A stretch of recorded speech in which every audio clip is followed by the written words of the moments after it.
What's going on, everybody? You're watching HBCU Game Day, and this is SJG, and it's actually a special episode, impromptu live episode of Verified Sources with SJG. I'm Stephen J. Gaither, your host, and we've got a guest coming up really soon. Going to be getting him on here to talk about a couple of things, but specifically a new series that he's starting on the campus of Jackson State University. I believe is going to be the first event tomorrow, September 12th.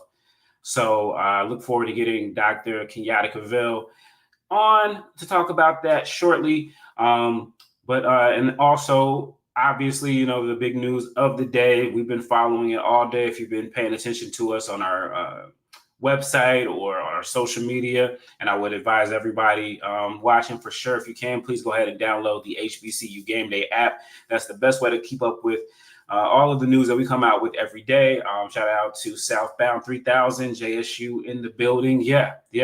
Hope everybody is well over there at Jackson State University, as well as with all of our campuses. Unless you guys have not been paying attention, today, which is oddly enough September 11th, a number of HBCU campuses have or are currently on lockdown. And so, we're definitely trying to keep everybody abreast of everything that's going on there. And but while we do that, let us bring in Dr. Cavil. Hey, how you doing today, Doc? I'm doing pretty well, and yourself?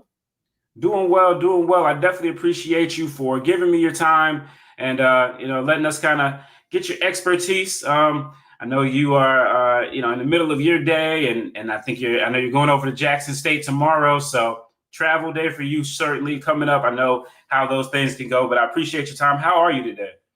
I'm doing pretty good, despite some of the news that is coming out there, which is a little disconcerting, but thus far, we're moving forward at Texas Southern University, and I can say as far as Prairie View A&M University, our sister public institution, down 290 at this point, we are moving forward, and all is well. Safety is certainly first and foremost in terms of what we do at the university to protect our students, staff, and faculty, particularly those in the college education here at Texas Southern University.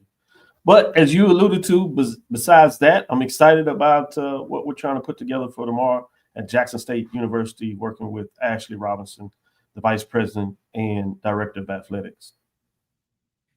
Yeah, no doubt. I hit you up earlier today, just check on you, see how you were doing with the with everything that was going on, because it just kind of started off as you saw one school, and then I believe Virginia State was the first one, and then a flurry of universities, and it's just kind of like, okay, at a certain point, it's like this is a thing. So I'm glad that everybody is doing well over there at Texas Southern, as well as Prairie View.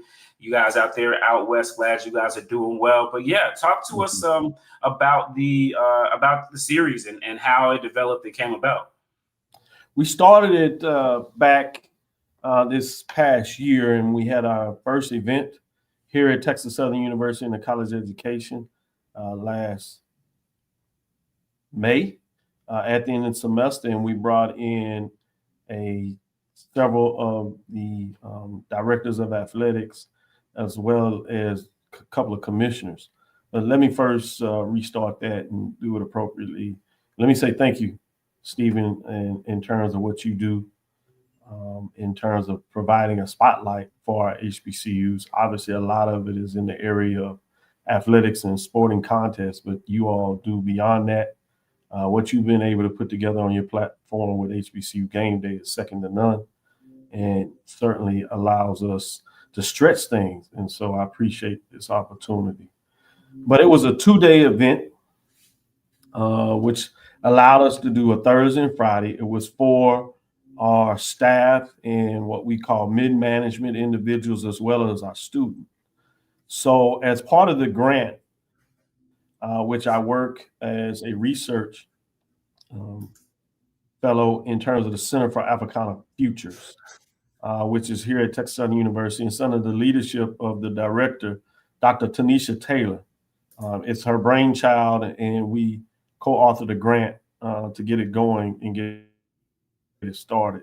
And she is in the Department of Communication Studies in the School of Communications under Dr. Ulassi, my fellow dean of that college over there.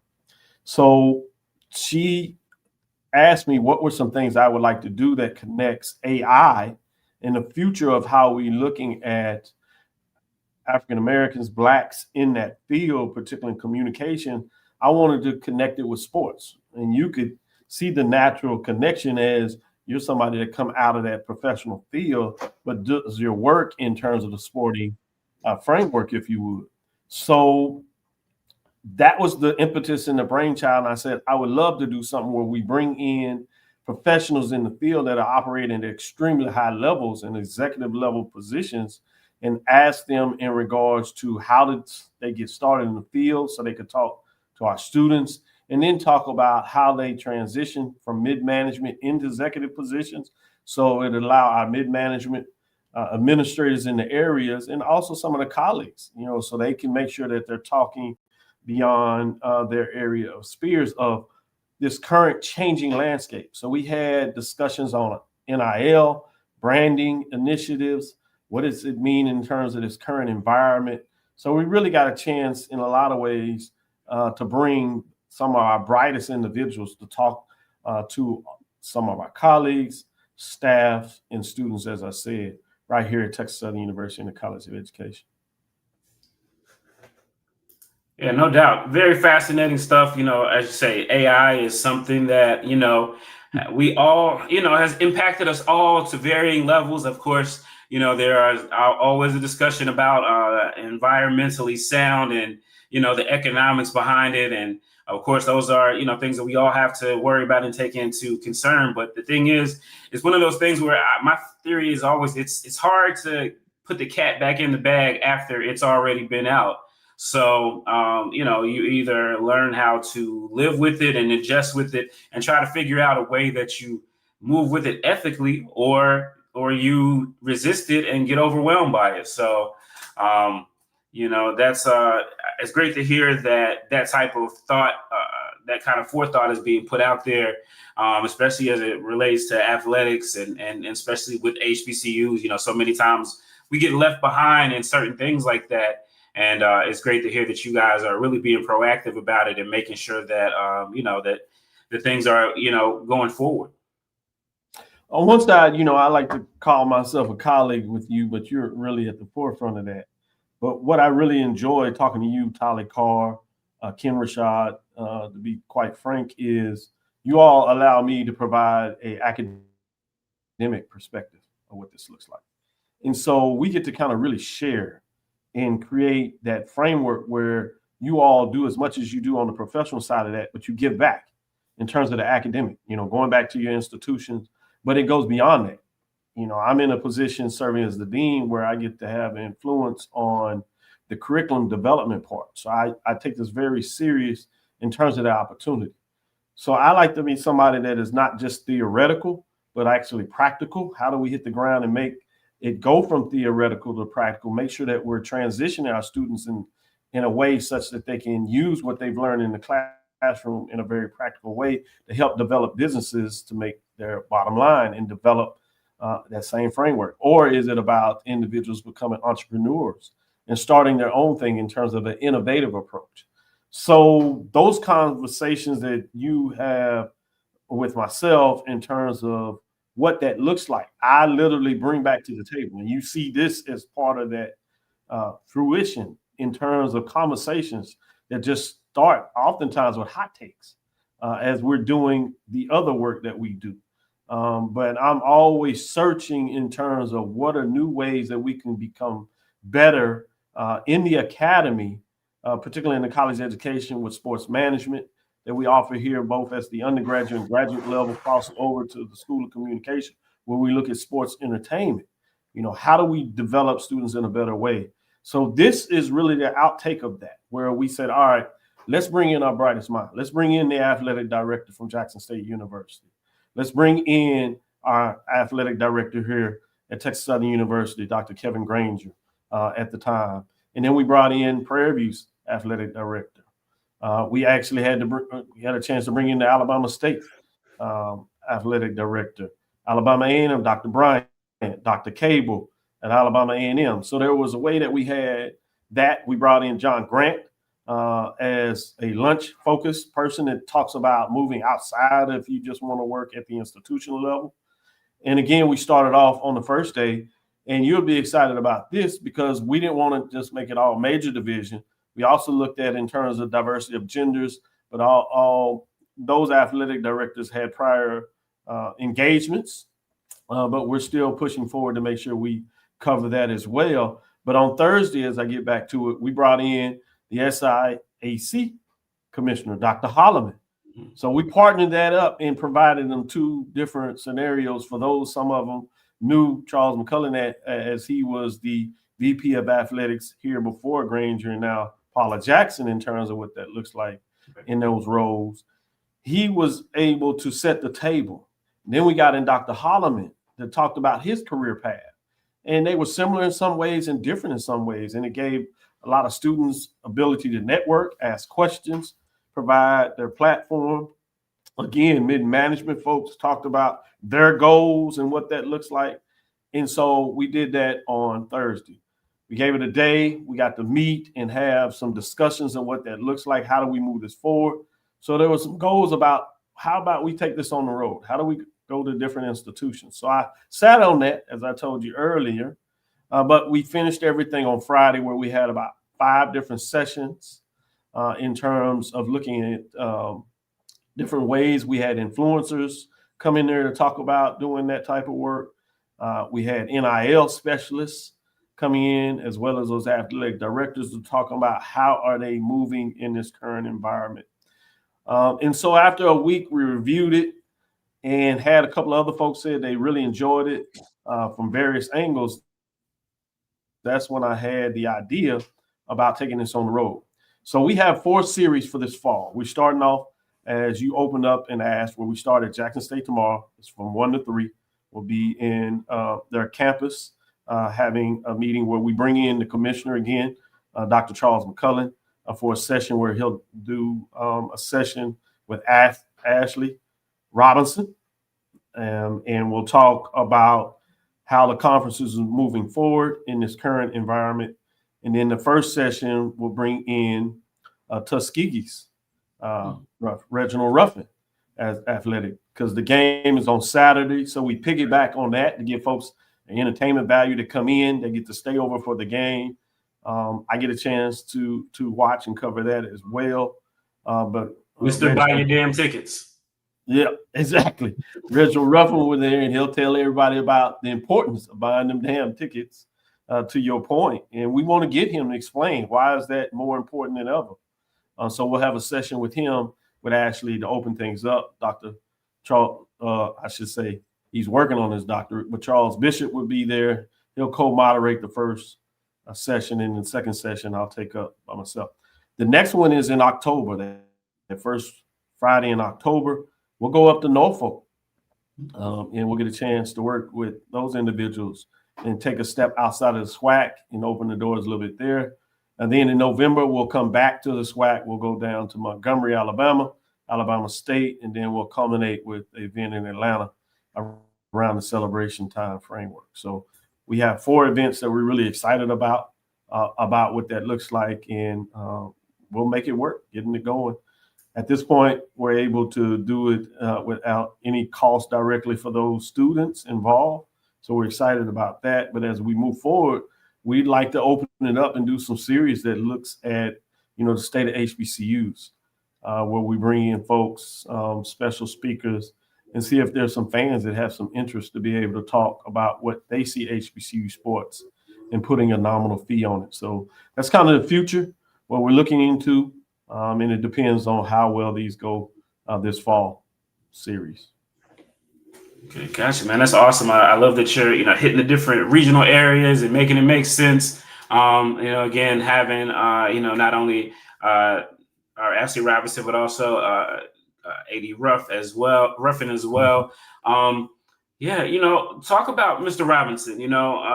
This is obviously he's been in the forefront. He's the man that I think there's no thinking. He literally changed college athletics, and I don't think that this is let me know if you think this is too much of a hyperbole, but I think he changed college athletics when you look at him hiring Deion Sanders back in 2020. I mean, he certainly changed HBCU athletics because after him, I mean, of course, we've always seen coaches that are former NFL players at HBCUs, but bringing in someone who had never been a college head coach before, even though we know he had been a coach before, and kind of creating the so-called celebrity hire as a head coach. And now you've seen Eddie George, where that ended up being very successful, maybe a little too successful for Tennessee State University, but also you look at Michael Vick. I mean, what we just saw last week, Michael Vick and Deshaun Jackson. I mean, both of those guys getting their first wins last week, and the excitement that they bring. And you talk about Norfolk, just the economics that that they bring with them as well. But it started with Ashley Robinson making that hire. I mean, he literally changed the course of the world. When you look at what happened with Coach Prime from Jackson State, and then over at Colorado, a Heisman Trophy winner. I mean, he changed the world, I would say. And you knew him before all of that. What is? Yeah, Ashley Robinson is an innovator. I got a chance to work with Ashley Robinson when he was the VP and athletic director at Prairie A&M University. And I saw him as a very young star and knew that he had a world out there that was waiting for him with individuals that would give him a chance and see him do those things. So one of the reasons we call this the HBCU Sports Ecosystem Series is, to your point in the question you asked there, Stephen, is you're actually right. We have an ecosystem that is naturally encompassing, but oftentimes we have influential things that come out and into the ecosystem, and those things that are in that go outside of the ecosystem. And what you talk about, Ashley Robinson and the dynamic decision he made, which have been many, but that was really one of the first one that became a national, if not international, phenomenon in terms of the decision he ultimately made when he brought in Deion Sanders, known by many as Coach Prime. And some people had some questions about that, but I was very early, and I said, talking to Charles, frankly, and Neely, in terms of the show that they put down and how that has changed some frameworks about how people cover HBCU sports from the inside. But that singular decision in terms of what he brought in with Coach Prime and how they came in, I said it was like a merger. You had a merger with the value and brand of Coach Prime, the brand of Jackson State, the brand of the Southwestern Athletic Conference. And then right after that, obviously, you had the expansion and brought in FAMU and Bethune-Cookman, and you add that brand of FAMU. You put all that together, and what it was able to do is change the trajectory of intercollegiate athletic sports, not just in the SWAC, not just in the HBCU sports, but beyond that. I mean, you have obviously Coach Prime end up going over to Colorado, and think about how that has changed the platform.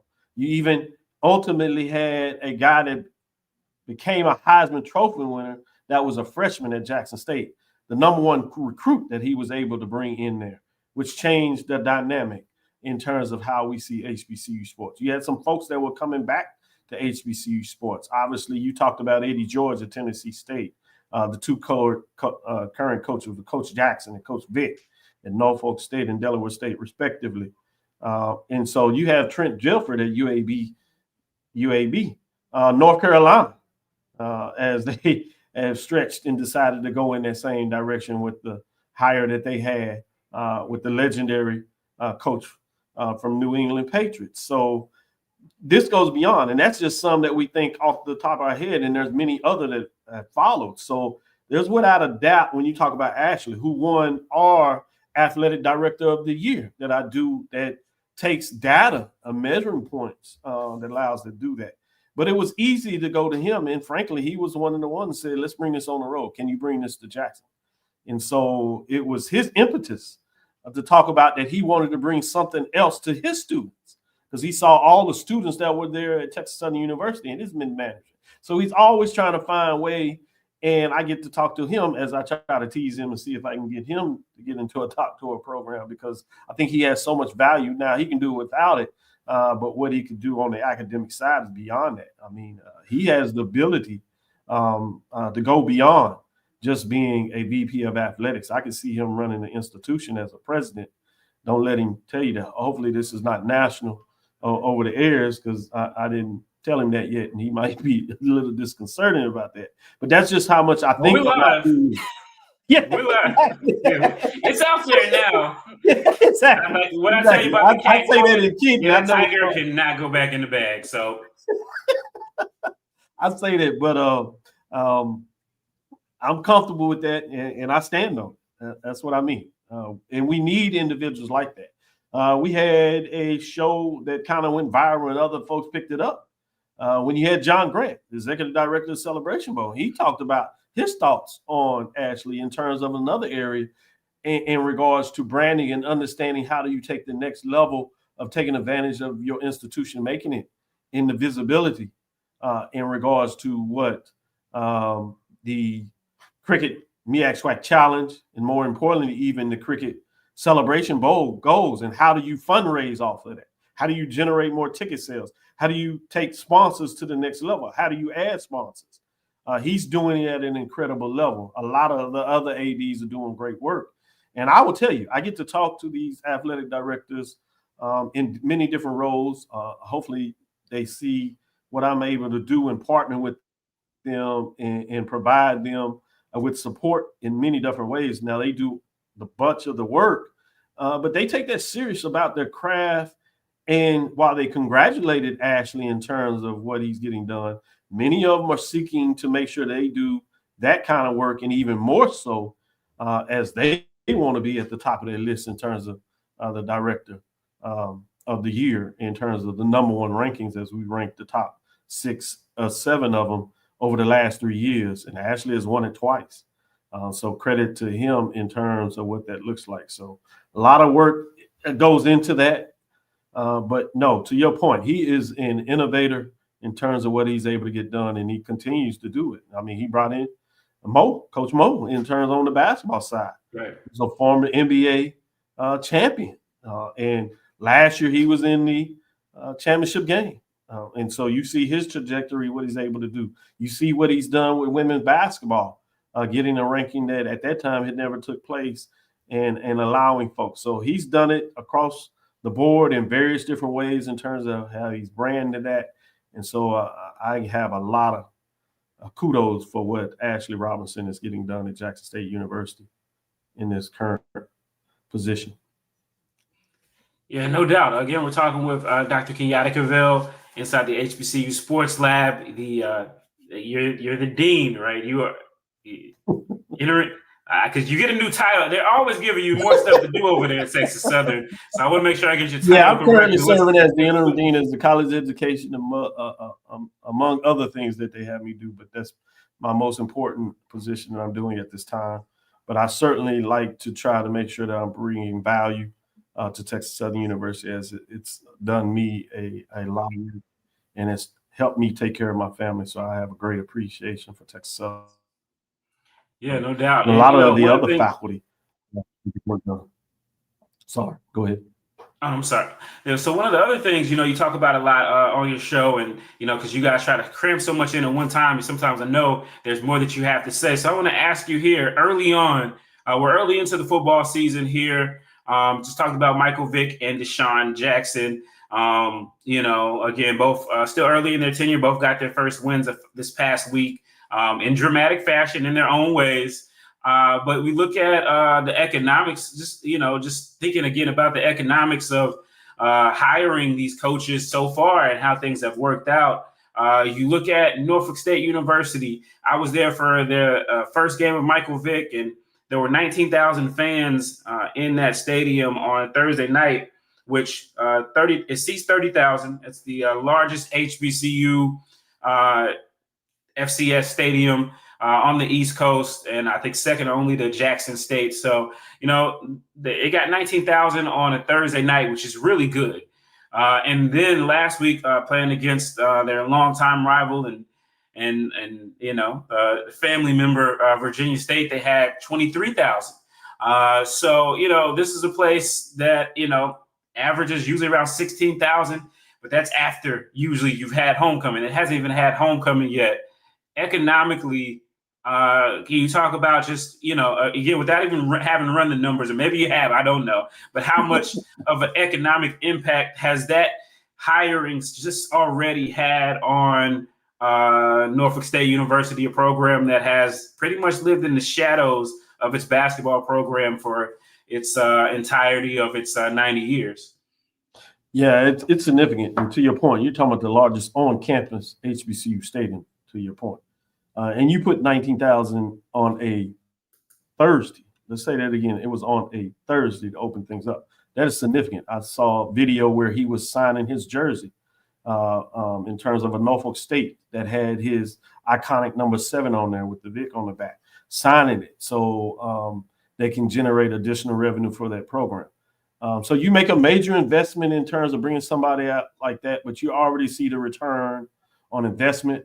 I'm on the MEAC weekly football calls. It's increased the number of folks that want to come in and have conversations across the board with the MEAC. I've seen that personally where it was. So that's another example that people don't necessarily count on. I've seen the number of folks in terms of interest and stories they're getting with local, regional, and even some national stories. You talk about the fact that you had First Take. It's been all over the place. But the first place they had to go was to where? Norfolk State University. That is significant, major economic input that you have. I haven't run the numbers because I'm waiting for everything come out, but I did the numbers on Jackson State. I did some numbers in terms of Texas Southern University and Norfolk State in terms of what they do on the basketball side. And you're talking about multiple millions of dollars in terms of value that somebody like that brings. Watch and wait. Their enrollment numbers are going to go up. Their application numbers will go up. That's direct money that goes into Norfolk State University. So, and that's not even measuring whether he'll have some success and how fast he will have success. And so those things are things that are catching lightning in a bottle in regards to what that looks like. So it's significant. We certainly can say that without a doubt in terms of what he brings to the table. The interest now that Norfolk State has, obviously already with a rich basketball resource in historic nature, particularly recently what they've been able to do with the NCAA. So you partner what they're able to do basketball, both men's and women's. Obviously the women's has changed coaching. We'll see if they can continue that trajectory. But you match that with football, and now you have it on both sides. That's going to be dynamic. Watch Norfolk State in the next couple of years. Obviously, a big part of this is about their ability to win, and that has to be done on the field, and nobody can make that happen. But if they get a little fortune there, you're going to see something that you hadn't quite seen before. It will be magical. Yeah, no doubt. Again, I was at the first game, and you talk about the Michael Vick jerseys with the Norfolk State, the 7, but man, they had every jersey that the man has ever worn. Back to his high school, probably even his Pee Wee jersey. So there's a lot of excitement there around him, for sure. And we get into and then it also brings us to the new economic realities of college sports in terms of athletes and securing athletes and paying athletes. You know what I mean? We've had the quarterback. We've had you just named the quarterback, but you hear in Norfolk that there's been investment in certain players that are made. So it's very interesting how this the new economics faces everything. And then you talk about Deshaun Jackson coming to Delaware State. Not to pick a scab, but I do remember when the former VP of Intercollegiate Athletics at FAMU was making his case to move to the SWAC, and he said, folks aren't excited about going up to Delaware. You don't have to go to Delaware State. But now, I mean, hey, it's early, but it seems like the returns are going to be interesting for them as well. And then them having that game at Lincoln Field, obviously. It's not a new thing to have HBCUs play at NFL stadiums, but you've never seen a Norfolk State, Delaware State football game. You don't think of those matchups in an NFL stadium on a Thursday night, no less, nationally broadcast, and First Take will be there as well. Yeah, that's incredible. Incredible matchup. A lot of synergy and eyeballs will be on that event. Even if you don't get the number of folks, but what we just saw from Thursday, who are we to say that they couldn't put some significant people in there on Thursday as well? Another example in terms of what you're talking about is the fact how the MEAC partnered with the Baltimore Ravens, which had a lot to do with Michael Vick and Jackson in terms of being able to use a professional facility and taking it out of Norfolk and all the synergy they got with pulling that event off. So there are a lot of components that we're starting to see with the eyeballs on the MEAC. And you're absolutely right that a lot of the decision that went into FAMU's decision was talking about the lack of that. Well, now that has changed. So it'll be interesting to see how that continues to build. And you have to give a lot of credit to those presidents and chancellors, frankly, at Norfolk State and Delaware State. That's not an easy decision because you're going across the grain. And while that was kind of the hot thing to do, oftentimes you really have to make sure you can get your board on board as well as officials in the state to see the value that you come in. And you talk about Delaware State, and now they are having a success in regards to what they're going to do with the facilities there. How much did that tie in folks seeing the value and the synergy of what Delaware State is putting together? So it creates a whole different vibe. And we never know how this may even help to some degree with expansion, some of the things they're looking at. So it's the small things that don't necessarily get directly reported to that. So the points that you're making in terms of understanding what this looks like from a different perspective is going to be fascinating. And it has its trickle-down effects to some degree. Now Virginia State, in terms of their rivalry game, they got a couple of more eyeballs to a game that's huge in that area. But people now outside of that wanted to have a little more interest in terms of what was going on. So what it means, people like Dr. Henry Fraser III, the president, Madula, in terms of what he was able to do and the great things he's doing at Virginia State. They just became R2 status. For those that don't realize what that is, that's from an academic perspective. The other highest level is R1. So they're right there. So we went from 11 HBCUs essentially that were the R2 status, and now we have 12. And we have a 13th with Howard moving to R1 status and number 12 now. So we expanded with 2 additional HBCUs that are talking about the strength of these colleges in terms of not just what they're doing in athletics, but what they're doing in academics in terms of the academic R2 status. So that's significant. You talk about Bowie State now has a chance to get a part of that with Delaware State. So it even provides our healthy and historic Division II programs in terms of that.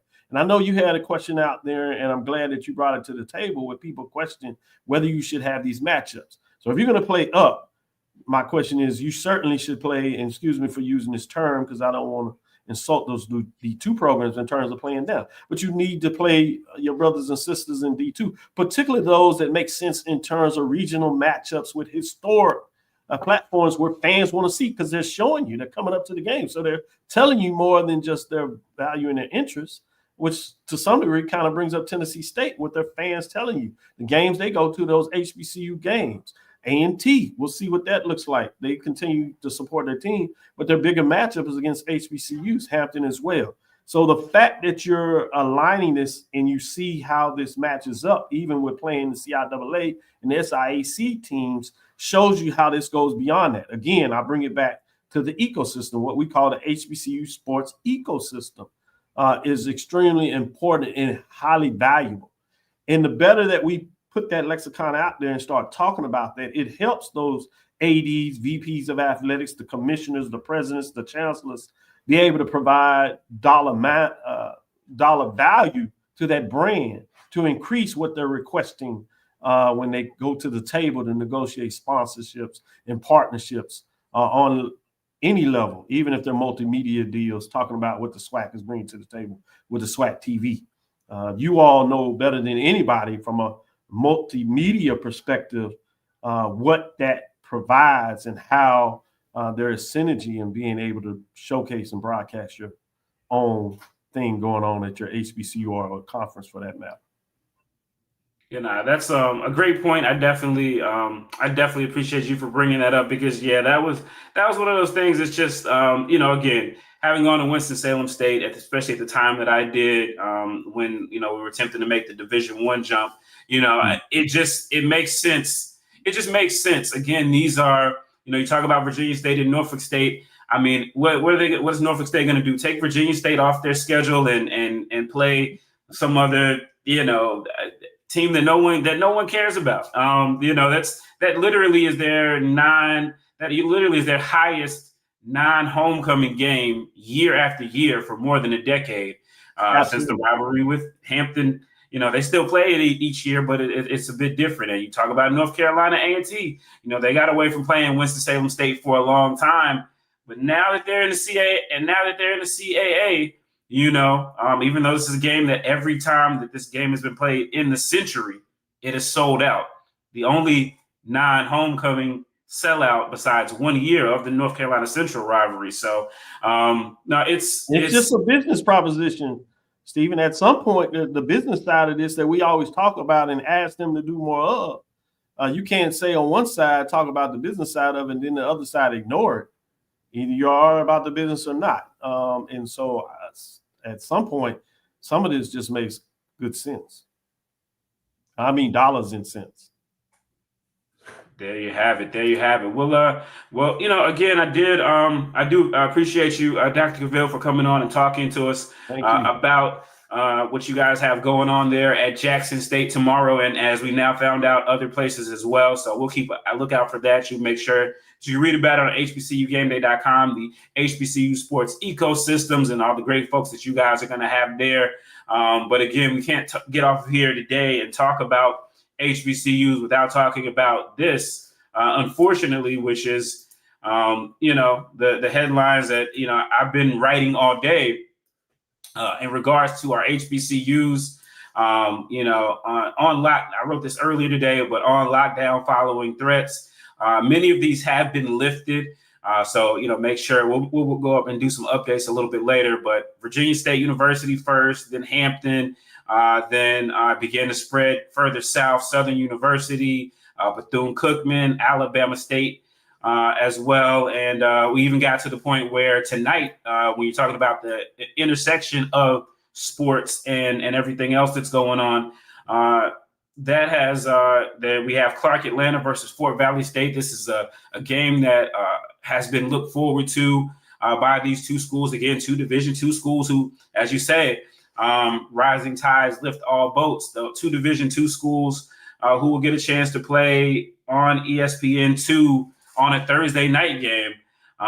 Something that, we haven't always had. Impacted by this as well. Luckily, they are off of lockdown at this point, and it looks as though the game is going to go on. But as someone who, not only educated at HBCUs, but actually works there now on campus as an educator, I don't know if a lot of people can understand the kind of the helplessness of feeling of a lockdown and what that entails. I'm just wondering what your thoughts were on just kind of the entire thing as it evolved. I think when you talk about the entire landscape, it's a sad day when these come to fruition, but it's a framework of where we see the country is at this time. And we've seen this as tensions has rise previously, and now we see it again. And you have folks that are making these call-ins, credit to the universities, because oftentimes we are so busy with everything else that we're doing that we don't want to see it as a serious threat, but you have to take it as a serious threat. Investigate it, report it, and take it as such to make sure that you keep people as safe as possible. The incident that is pushing a lot of this actually happened on a college campus. We've seen very deadly incidents on various college campuses. So we have to take these things serious in terms of what that looks like. So I think it is endemic, again, in terms of where we are at this time in this country, where the rhetoric has gone beyond just talk, that we see people losing their lives in regards to how people feel in terms of what people are saying. So I'm prayerful that we find a way to continue to move forward in a way that we can have this discussions and discourse, if you would, in a manner that allows folks to be able to move forward with their lives. Yeah, no doubt about it. You hit it right on the head. I think for sure. We're just it's unfortunate, but we kind of have not to be. It's unfortunate while we're it's upsetting. It's not necessarily surprising given the way that things not only work now, but how they have kind of always worked in terms of the Black community, as far as when people are upset, looking for something to take it out on people, and I think for sure. One thing that we both know is that words have power, and the words that, as I said earlier, once the cat's out of the bag, it's hard to pull it back in. And so I think we should all be mindful of the things that we say and of the things that we put our support behind, because words do have impact. And thankfully today so far, and hopefully moving forward, all we have is words, have heard his words. And there will be no actions behind them. But, of course, as you'll be going to, you'll be traveling, pray for you to be safe. I'll be at football games, and many of us will be at football games, this weekend. So as always, we look to be vigilant while still enjoying ourselves and taking care of each other. So, I thank you, Dr. Cavil, for coming on. You got your show going on, so I definitely appreciate you for giving us of your time and your expertise, and looking forward to hearing about how successful the event was, and maybe one day SJG will get an invite to. Maybe we'll work on that. I'll invite you on the show. The next thing is to put you on the lecture series, so we got to find a way to get you involved for sure. Yeah, man, I gotta get some more letters behind my name. I gotta get an MA. So they let me teach for a semester. They told me I need some more work, so we'll go after. So I appreciate it. I appreciate you as well. Do that. All right, guys. Well, look, this has been Verified Sources with SJG on HBCU Game Day. Please make sure that you're going to download us on the podcast. Make sure you guys are supporting Dr. Cavil and Inside the HBCU Sports Lab on their podcast. Shout out to you guys for being number one. We're coming for you. I appreciate it. I would have it no other way, Stephen. That's right. As you said, with Ashley Robinson, obviously people admire what he's done. And, that it's always to pull it up. Everybody trying to pull up to that next level. So salute to you there and for everything that you do as well. And thanks for everybody who tuned in. Thanks for Angela Johnson for the gift. We definitely appreciate that. And man, we got to have you all more often, man. People give us money when you're on here, so we'll have to make that happen. Let's make it work. All right, guys. We will catch you in the next one. Until next time, be good and be good to each other.